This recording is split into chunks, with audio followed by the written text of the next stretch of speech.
Spreuke 4.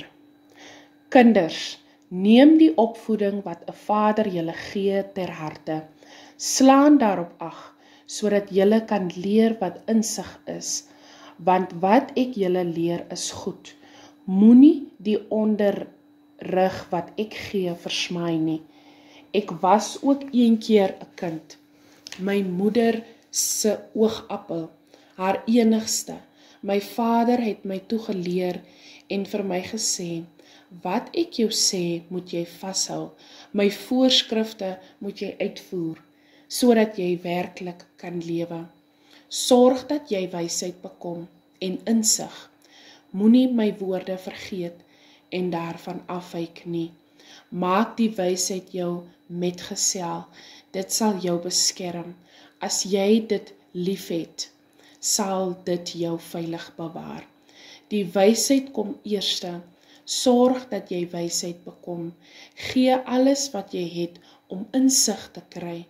Slaan dit hoog aan, dan sal dit aan jou aansien gee. Dit sal jou 'n man van betekenis maak as jy dit vasgryp. Dit sal jou lewe versier. Dit sal vir jou 'n suurlike kroon wees.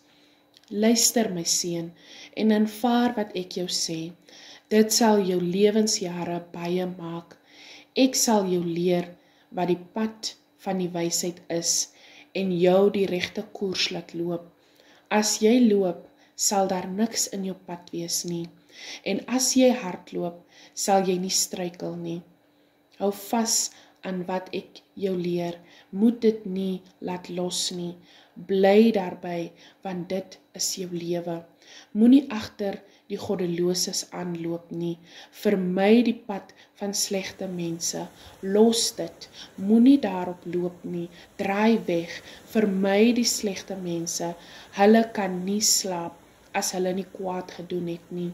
Hulle lê wakker as hulle nie iemand se ondergang bewerk het nie. Misdaad is hulle kos, geweld hulle drank. Die pad van die regverdiges is soos helder oggendlig wat groei en sterker word tot dit heeltemal dag is. Die pad van die goddeloses is soos die donker. Hulle weet nie waaroor hulle sal struikel nie. My seun, hoor wat ek jou sê. Luister goed na my woorde. Moet dit nie vergeet nie. Hou dit altyd in gedagte, want dit beteken lewe vir die wat daarna luister. 'n volle lewe vir hom wat dit besit. Wees veral versigtig met wat in jou hart omgaan, want dit bepaal jou hele lewe. Weerhou jou van leuns. Moenie mense mislei nie. Hou jou oë op die pad vorentoe. Kyk reg voor jou uit. Baken jou koers af. Dan sal jy seker wees van elke tree. Moenie links of regs wegdraai nie. Weerhou jou van die verkeerde koers.